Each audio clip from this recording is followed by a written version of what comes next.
débroussaille, enfin avant de débroussailler, hein, là encore quand vous faites le parcours des vignobles, de temps en temps, moi je me suis imaginé voir rien du tout, quoi. L'époque romaine. C'est-à-dire que les fleuves ne sont pas domptés, c'est bourré de forêt. Qu'est-ce qui va permettre en fin de compte de voir ces deux?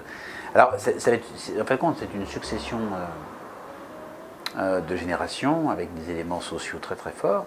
Mais on va se rendre compte quand même que les terroirs, c'est là où la vigne quand même donne des raisins mûrs. C'est la première base. On ne peut pas parler de terroir si on récolte vert. Donc ça, c'est bien sûr lié à l'ensoleillement. Et plus on est au nord, plus les équipes de raisins sont différentes. C'est surtout la capacité à gérer l'eau. La notion du terroir, c'est cette capacité à gérer l'eau. D'avoir la capacité hydromorphe de garder l'eau et en même temps d'écouler le surplus. Déjà ça c'est fondamental. Ce qui par définition interdit l'irrigation. Voilà. Qui ne donne pas le même comportement racinaire. Donc d'ailleurs le premier point c'est donc la gestion de l'eau. Le deuxième élément, c'est alcalin ou acide. Voilà. Qu'est-ce qui fait que la France est merveilleuse sur le 45e lycée au nord? C'est qu'on a une couche de calcaire considérable.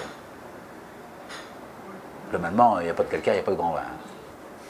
Donc, bien sûr, le type de sol, la capacité hydromorphique du sol, l'ensoleillement, et puis la climatologie, où quand même il nous faut quand même des hivers pour reposer tout le monde. Donc, une section climatique qui permet un certain rythme d'ahoutement de la plante, de repos, voilà. Enfin, il y a une sorte de sécularité et de saisonnalité de la plante. Voilà. Ce qui fait que l'association de tout, ça rend compliqué.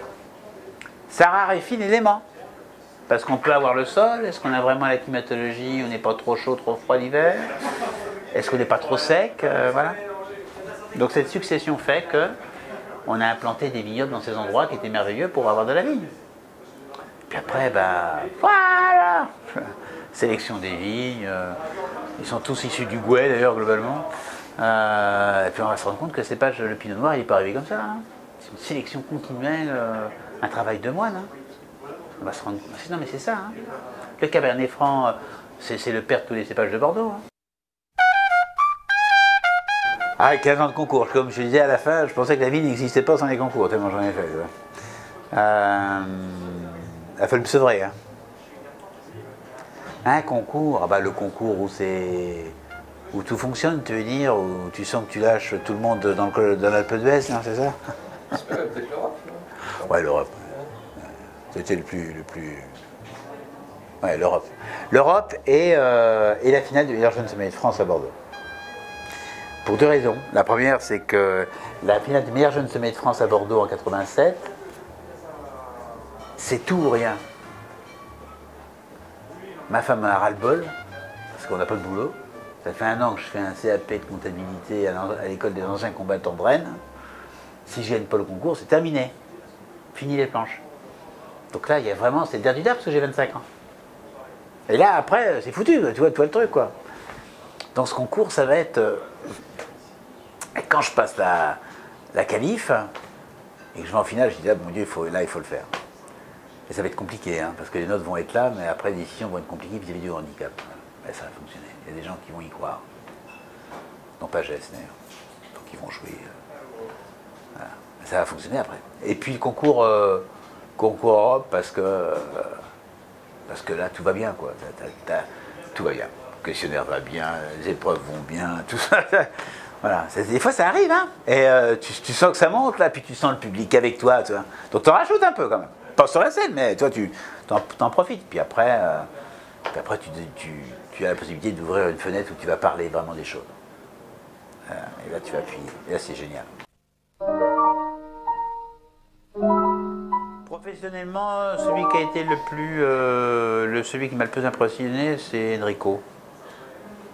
Enrico en finale, truc de fou. Humainement, c'est Thierry. C'est Thierry Hamon. Voilà. Je parle des gens que je connais. Je parle des gens avec qui j'ai travaillé très longtemps. Où je peux avoir le droit, en toute humilité, de pouvoir les juger. Parce que ça fait, là je parle de Thierry, c'est 15 ans, et Enrico, ça a été 7 ans. Et il y a plein de gens que j'apprécie, bien sûr, mais ceux avec qui j'ai travaillé très longtemps, ouais, voilà. Ouais.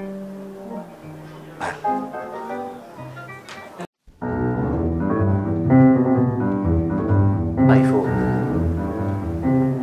il faut être totalement givré par le vin, quoi. Je dis pas que c'est toujours facile. Moi, je ne me suis pas laissé le choix.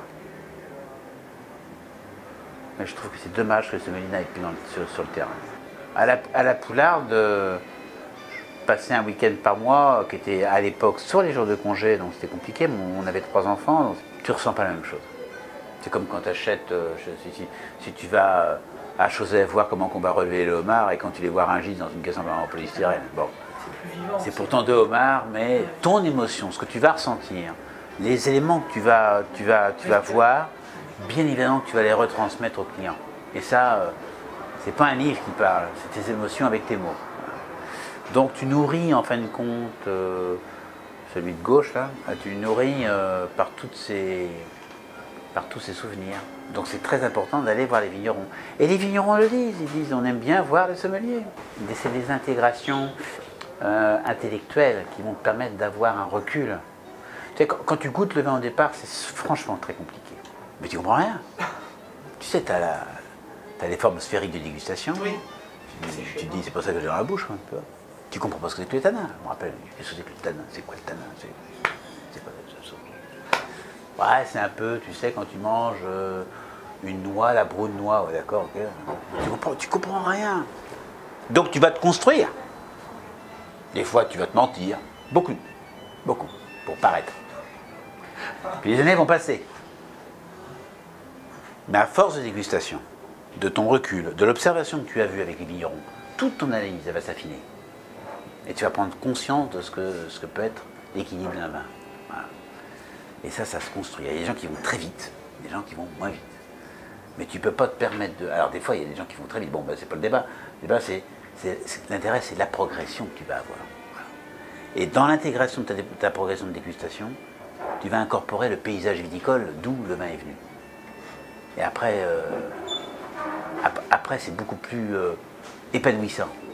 Là, je ne parle pas de concours, je ne parle pas de se faire mousser, je parle du plaisir interne que l'on a quand on goûte un vin et qu'on a toute la perspective vignoble d'où il est issu. Voilà.